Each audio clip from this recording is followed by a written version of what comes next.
টেংখাঙৰ শালমাৰী দীঘলীয়াত ভয়ংকৰ ঘটনা নেখাৰ ভাগত অইল ইণ্ডিয়াৰ পাইপলাইন ফাটি নিৰ্গত হয় খাৰুৱা তেল সমগ্ৰ অঞ্চলজুৰি বিয়পি পৰিছে তীব্ৰ দুৰ্গন্ধ যিকোনো মুহূৰ্ততে ভয়ংকৰ অগ্নিকাণ্ডৰ আশংকা কৰিছে স্থানীয় লোকে নেখা সংঘটিত হোৱা এই ঘটনাৰ পিছতেই খনিজ তেলে আৱৰি ধৰে কৃষি পথাৰৰ লগতে পুখুৰীসমূহ ৰাজ্যৰ আশংকা দিনৰ পোহৰত এই খাৰুৱা তেল বায়ুৰ লগত সংমিশ্ৰিত হলে জীৱকুলৰ বিস্তৰ ক্ষতিসাধন হ'ব পাৰে নেখাই ঘটনাস্থলীত অইল কৰ্তৃপক্ষ উপস্থিত হৈ তেল নিৰ্গমন বন্ধ কৰাৰ চেষ্টা কৰে অতি পুৰণি হোৱা পাইপবোৰত অইল কৰ্তৃপক্ষই কেৱল টাপলি মাৰিয়ে দায়িত্ব সামৰাৰ অভিযোগ উত্থাপন কৰিছে স্থানীয় লোকে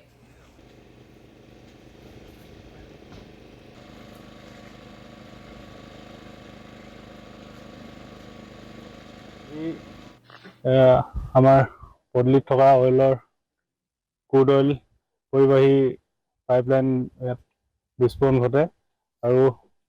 ইয়াৰ পৰা তৈল নিগৰিত হৈ গোটেই অঞ্চলটোৰ ফিচাৰী তথা গোটেই খেতি পথাৰত তোমাৰ ক্ৰুড অইল সিঁচৰিত হৈ গোটেই বিস্তৰ ক্ষতিসাধন হয় এই ওচৰতে ডাঙৰ ডাঙৰ ফিচাৰী আছিলে এই ফিচাৰীলৈ ইমান জোৰকৈ ওলাইছে ইয়াৰ পৰা প্ৰেছাৰটো গোটেই ভূঁইবিলাকত সিঁচৰিত হৈ পৰিছে সন্মুখতে খেতি পথাৰ আছে খেতি পথাৰলৈ গোটেই তৈল ক্ৰুড অইলবিলাক নিগৰিত হৈ গৈছে এতিয়া হয় আহিছে এতিয়া অইলৰ এইবিলাক গাফিলতি অইল ইণ্ডিয়া লিমিটেডৰ গাফিলতিৰ কাৰণে এইবিলাক হ'বলৈ ধৰিছে আগতেও হৈছে ইয়াত বাৰে বাৰে পাইপবিলাক পুৰণি হৈ গৈছে সেইটো কাৰণে বিস্ফোৰণ হৈ গৈছে হয় এটা ভয়ানক পৰিস্থিতি হৈ আছে কাৰণ ইয়াত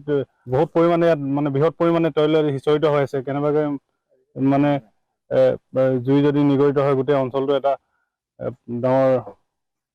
জুই বিস্ফোৰণ হ'ব